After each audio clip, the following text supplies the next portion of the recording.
somos, mais uma vez, muito agradecidos pela oportunidade de aqui estarmos. Pedimos a espiritualidade que zele pelo equilíbrio vibratório do ambiente dessa sala, não permitindo a presença de entidades que não estejam em sintonia com os propósitos da reunião, sobretudo aquelas que nos tiram a concentração, nos desviam do foco do entendimento dos textos e nos distraem de todo tipo. E aos encarnados presentes, pedimos que se concentrem nas preces, elevando o pensamento, elevando o padrão vibratório, para que possamos assim estabelecer uma aliança com os nossos irmãos no plano espiritual, criando um campo vibratório intenso, facilitando o trabalho do passe magnético, da fluidificação das águas, do recebimento dos medicamentos fluídicos e todo tipo de benesses de que somos necessitados e merecedores. Pai nosso que estais no céu, santificado seja o vosso nome. Venha a nós o vosso reino, seja feita a vossa vontade, tanto na terra quanto no céu. O pão nosso de cada dia dai-nos hoje, Senhor. Perdoa, Pai, as nossas dívidas, as nossas ofensas, assim como nós perdoamos os nossos devedores e os nossos opressores. Não nos deixeis cair em tentações, mas livra-nos de todo o mal, e assim seja.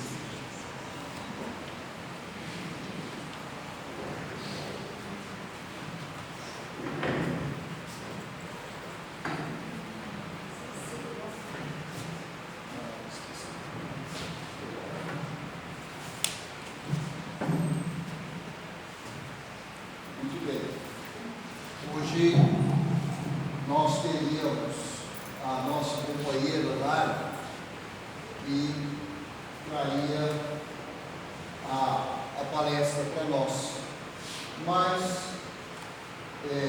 as chuvas causaram um transtorno lá na casa dela e ela não pôde comparecer. Agendaremos para uma próxima data, brevemente, com certeza. Viu? Então, assim, assumimos a responsabilidade da palavra mais uma vez. Como a gente faz sempre, primeiro um breve estudo do livro dos Espíritos, até projetado aqui, a pergunta 243, no capítulo 6, que trata das percepções, sensações e sofrimentos dos espíritos. Então a pergunta 243, dirigida aos espíritos: os espíritos conhecem o futuro? Os espíritos conhecem o futuro. Resposta: ainda isto depende da elevação que tenham conquistado. Depende da elevação que tenham conquistado.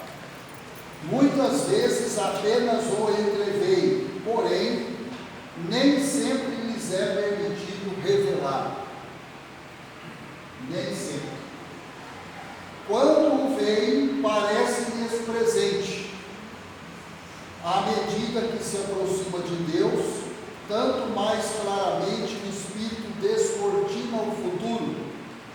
Depois da morte, a alma vê e aprende num ponto de vista passadas migrações, mas não pode ver o que Deus lhe reserva.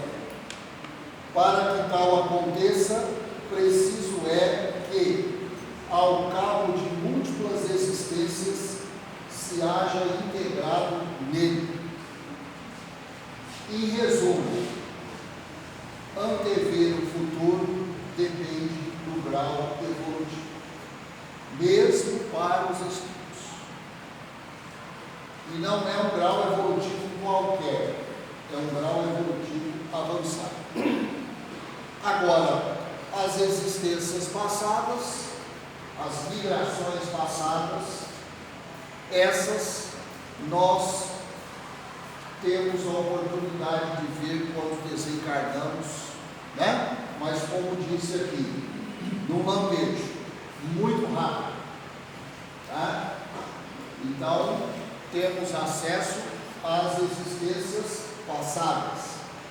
As existências futuras não, pois certamente não temos o grau evolutivo necessário para que nos faça merecedores. Então aqui fica nessa resposta dos Espíritos um alerta e uma lição que eu espero que todos tenham entendido, porque há uma curiosidade latente em muitos sobre o futuro. Não perca seu tempo, preocupe-se com o que está acontecendo no presente, com a prática do bem no presente. De que adianta saber o futuro? Né? Assim como o passado. Não, vamos fazer uma regressão. Para quê? Para quê? Cuidado, você pode não conseguir encarar frente a frente as suas existências passadas. Nós temos dificuldades de encarar o presente, para que encarar o passado? E o futuro, menos ainda. Então, essa resposta deixa uma lição bastante clara para todos nós. Aí tem uma outra pergunta dentro dessa. Os espíritos que alcançaram a perfeição absoluta têm conhecimento completo do futuro? Os que alcançaram a perfeição absoluta, eles conhecem o futuro completamente? Completo não se pode dizer, por isso que só Deus é soberano Senhor e ninguém o pode igualar. Então, o conhecimento completo do futuro, só o Criador, por mais evoluído que o Espírito seja. Como eu já disse, estamos muito longe disso. Nem Jesus Cristo, quem nos falou para nós? Exato. 244. Os Espíritos veem a Deus. Os Espíritos veem a Deus. Resposta: só os Espíritos superiores o veem e compreendem. Os inferiores o sentem e adivinham. Então, se você sente a presença de Deus, é uma bênção. É uma bênção, né? Agora, ver, aí só para os superiores. Ver e compreender só para os superiores. Não é o nosso caso. Uma outra pergunta dentro dessa. Quando um espírito inferior diz que Deus lhe proíbe ou permite uma coisa, como sabe que isso lhe vem dele? De Deus? É um espírito inferior. Então, quando ele fala, Deus proíbe isso, Deus permite aquilo, baseado em que ele fala isso? Se ele não compreende nem vê a Deus. Então, a resposta: ele não vê a Deus, mas sente a sua soberania. E quando não deva ser feita alguma coisa ou dita uma palavra, percebe como por intuição a proibição de fazê-la ou dizê-la. A intuição de um ser superior, ela vem desde os mais remotos tempos da humanidade. Desde os mais remotos tempos. Desde quando habitávamos cavernas ainda. Não não tendes vós mesmos pressentimentos que se vos afiguram avisos secretos para fazerdes ou não isto ou aquilo? Está perguntando para nós. Os Espíritos estão perguntando. Se a gente não tem a intuição, às vezes, não posso fazer isso, não devo fazer aquilo, é permitido fazer isso, é permitido fazer aquilo, é o instinto, a intuição. O mesmo nos acontece, se bem que em grau mais alto, pois compreendes que, sendo mais sutil do que as vossas a essência dos espíritos, podem estes receber melhor as advertências divinas. Claro, nós estamos aqui sob total influência da matéria. Então a nossa capacidade perceptiva é bem menor do que os espíritos já livres da matéria. Isso é fácil da gente entender, né? A matéria nos torna grosseiros, dificultando a nossa percepção da essência divina. O espírito não tem a influência da matéria, principalmente se ele já tiver algum desprendimento da matéria, porque existem também os espíritos que desencarnam, mas ainda mantêm por muito tempo um laço, um vínculo intenso com a matéria. Aí é difícil ele compreender. A matéria ainda o está influenciando. Tá? Mais uma pergunta dentro dessa.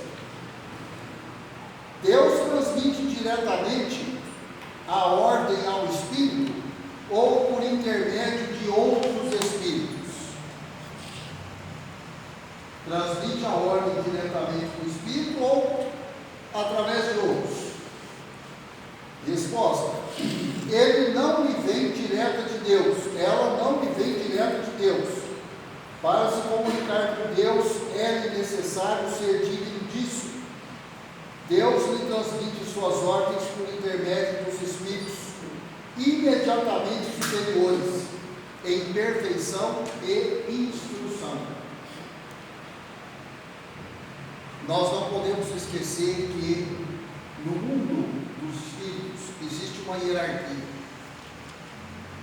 E como as hierarquias existem aqui no nosso mundo dos encarnados, né? Um general, ele dá ordem direta para um soldado. Tem quantos graus entre um general e um soldado raso? Quantos oficiais tem ali no meio?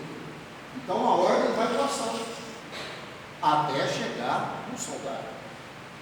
O general não dá ordem diretamente ao soldado. Tá?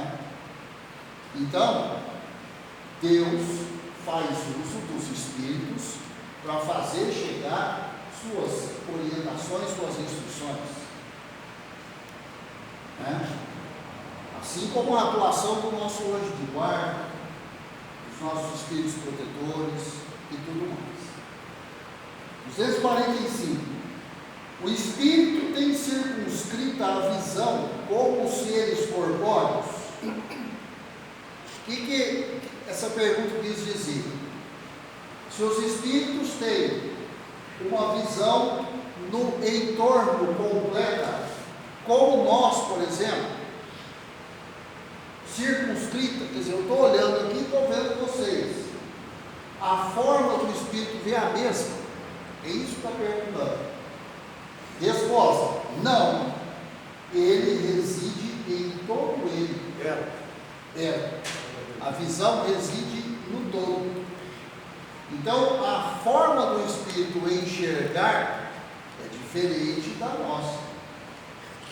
Nós estamos aqui materializados. E para nós enxergarmos, nós precisamos dos olhos. A capacidade de visão do espírito é completamente diferente. E ele não precisa dos olhos materiais. A visão é por outro mecanismo. 246. Precisam da luz para ver? Os espíritos são de luz para ver? Nós precisamos, né? Ou alguém aqui enxerga bem no escuro? Escuro absoluto. Consegue enxergar? Provavelmente não. E provável que não. Né? Então, e o espírito? Ele precisa de luz para enxergar? Veem por si mesmos, sem precisarem de luz exterior. Para os espíritos não há trevas, salvo as em que podem achar-se por expiação. Então, se o espírito está numa condição trevosa e expiação, ele pode experimentar a escuridão absoluta, mas é porque ele está em expiação. Em determinadas regiões umbralinas, por exemplo, né? Mas em condições normais, ele não precisa da luz como nós precisamos para enxergar. Se apagar a luz aqui, eu não consigo ler isso aqui mais. Eu preciso de luz, de muita luz, né? Não tem como enxergar. O espírito não precisa disso, tá? Então, nesse aspecto, a gente pode afirmar perfeitamente que a luz é um ente material. Nós precisamos dela aqui no plano material. 247. Para verem o que se passa em dois pontos diferentes, precisam transportar-se a esses pontos. Para ver o que se passa em dois pontos, completamente diferentes um do outro. Eles precisam se transportar para um e para outro, para ver o que está acontecendo lá? Porque nós precisamos, né? Resposta: podem, por exemplo, ver simultaneamente nos dois hemisférios do globo? Como o espírito se transporta aonde queira, com a rapidez do pensamento, pode-se dizer que vê em toda parte ao mesmo tempo. Então, na verdade, ele se desloca de um ponto ao outro. Só que é numa fração de tempo tão ínfima, tão pequena, que é como se fosse instantâneo. O deslocamento é com a rapidez do pensamento. Tá? Seu pensamento é suscetível de irradiar, dirigindo-se a um tempo para muitos pontos diferentes, mas essa faculdade depende da sua pureza. De novo, vai depender do grau evolutivo do espírito, para ele conseguir irradiar em múltiplas direções, nas mais diferentes distâncias. Tá? Quanto menos puro é o espírito, tanto mais limitada tem a visão. Só os espíritos superiores podem, com a vista, abranger o conjunto. No espírito, a faculdade de ver é uma propriedade inerente à sua natureza e que reside em todo o seu ser. Como a luz reside em todas as partes de um corpo luminoso. É uma espécie de lucidez universal que se estende a tudo, que abrange simultaneamente o espaço, os tempos e as coisas, lucidez para a qual não há trevas nem obstáculos materiais. Então é uma propriedade do espírito mais evoluído, mais avançado, que já percorreu mais a escala evolutiva. Ele tem essa característica. Agora, se o espírito é mais atrasado, ele não vai conseguir colocar em prática essa situação aqui. Ele vai ser limitado. Compreende-se que deva ser assim. No homem, a visão se dá pelo funcionamento de um órgão que a luz impressiona.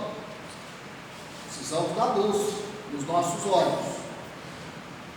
Daí se segue que, não havendo luz, o homem fica na obscuridade.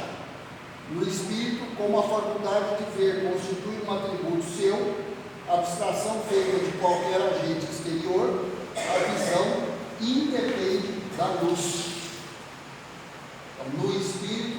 visão independe da luz.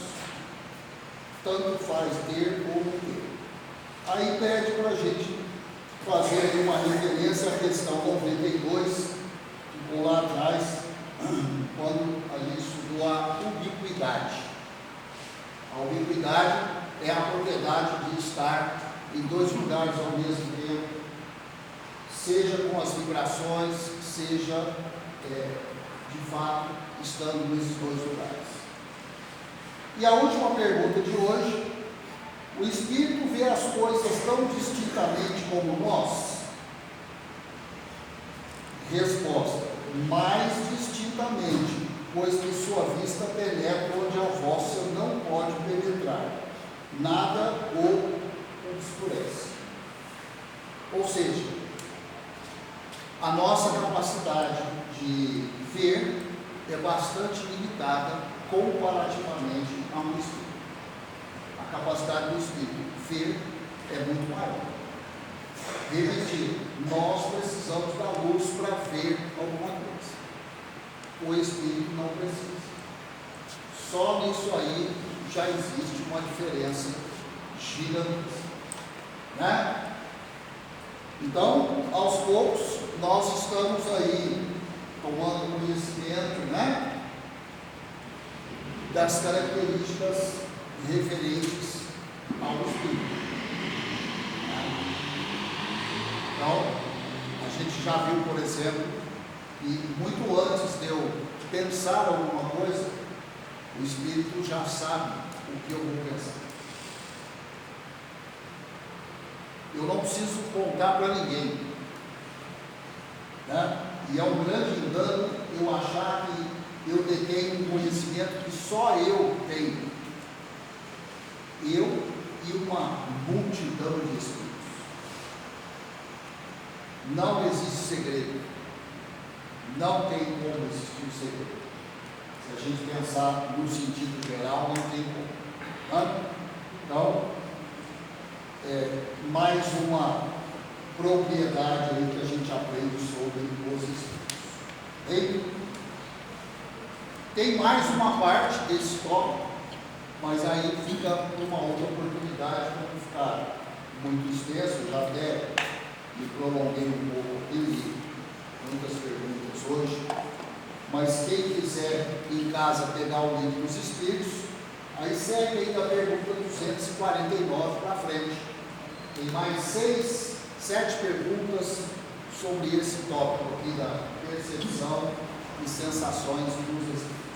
Bem? E na outra obra que a gente sempre estuda, que é Jesus no Lar, a obra do Chico, né? Pelo espírito de Ney Lúcio, nós estamos quase concluindo essa obra, faltam só 2 lições. E depois de hoje vai ficar faltando só uma. Nós vamos iniciar uma outra obra. Nós estamos aí na lição 49. Jesus no Lar, 49. A jornada redentora. Isso. A jornada redentora.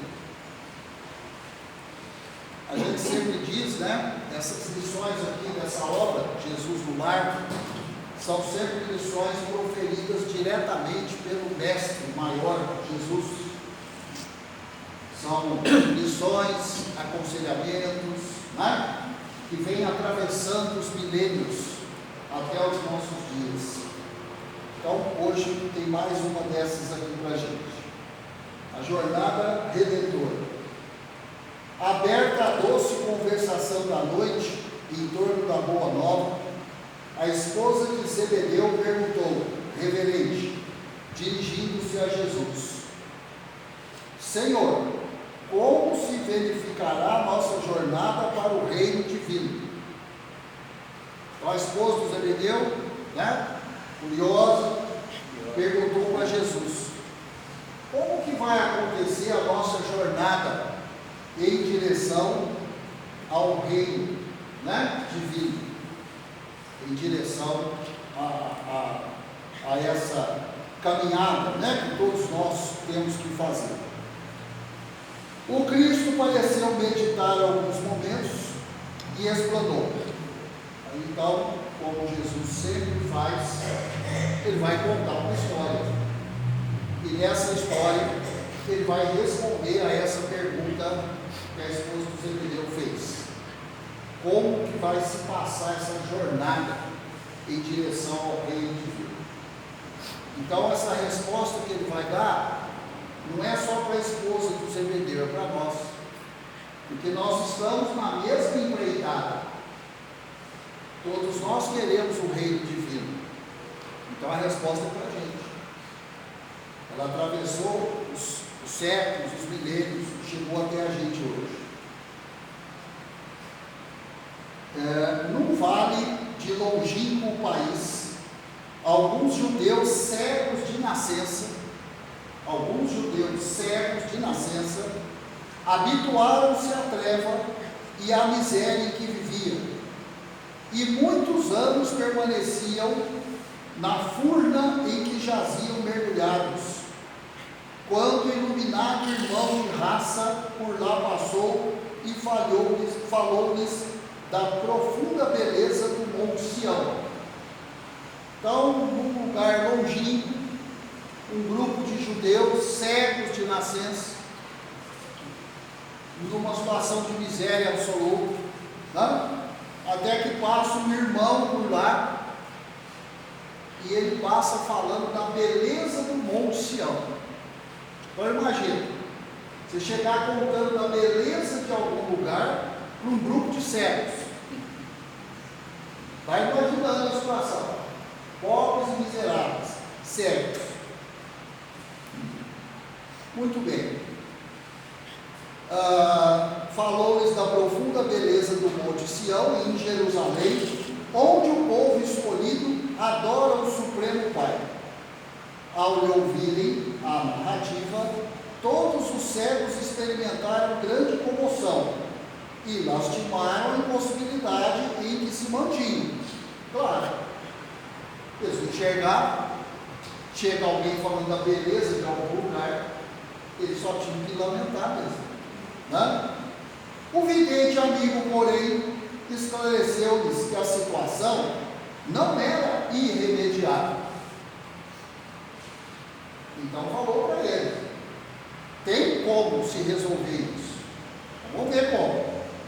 Se tivessem coragem de aplicar a si mesmos determinadas disciplinas, com abstinência de variados prazeres de natureza inferior, a que se haviam acostumado nas trevas, poderiam recobrar o contato com a luz, avançando na direção da cidade santa.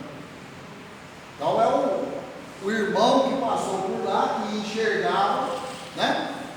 Só que aí a gente pode estender o significado dessas palavras.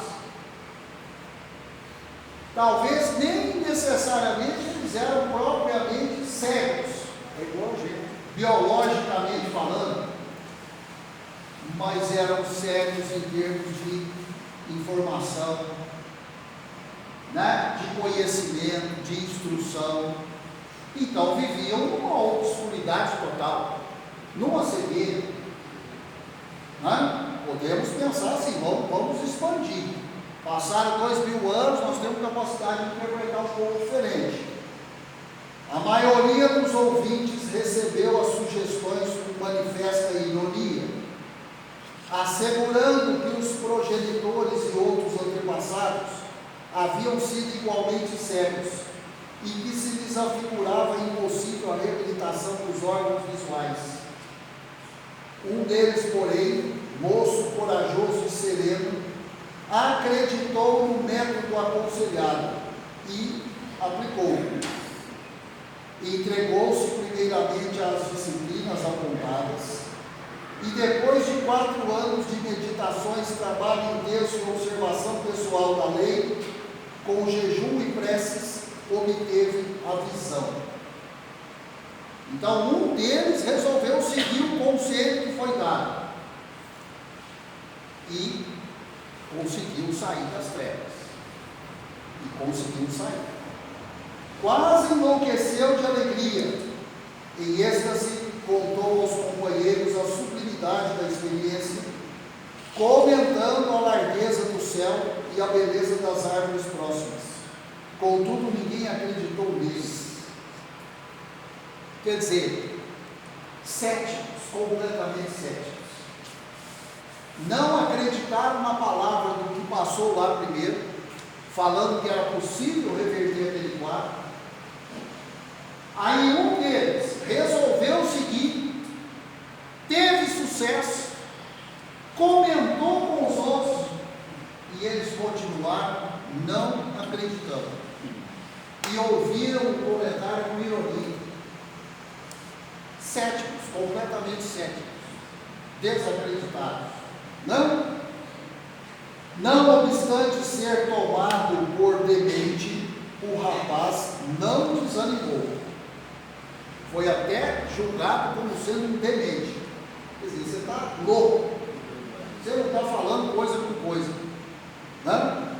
Agora enxergava o caminho e conseguiria avançar. Ausentou-se do vale fundo, mas sem qualquer noção de rumo, vagueou dias e noites em estado aflitivo. Atacado por lobos e víboras em grande número, usava a maior cautela, reconhecendo a própria inexperiência, até que em certa manhã, abeirando-se de um esconderijo cavado em uma rocha para colher mel silvestre, foi aprisionado por um ladrão que lhe exigiu a bolsa. Entretanto, como não possuísse dinheiro, deixou-se escravizar pelo malfeitor, que durante 5 anos sucessivos o reteve em trabalho incessante. O servo, porém, agiu com tamanha bondade, multiplicando os exemplos de abnegação, que o espírito do perseguidor se modificou, fazendo-se mais branco e reformando-se para o bem, restituindo-lhe a liberdade. Então, esse que conseguiu reverter o quadro de cegueira, né? Não bastasse ele ter sido desacreditado pelos amigos, saiu vagando pelo mundo, passou todo tipo de perigo, virou escravo nas mãos de um ladrão, nem isso o fez desanimar, muito pelo contrário, a situação de escravidão por 5 anos fortaleceu a fé dele. Fortaleceu a fé. Ele tornou-se melhor do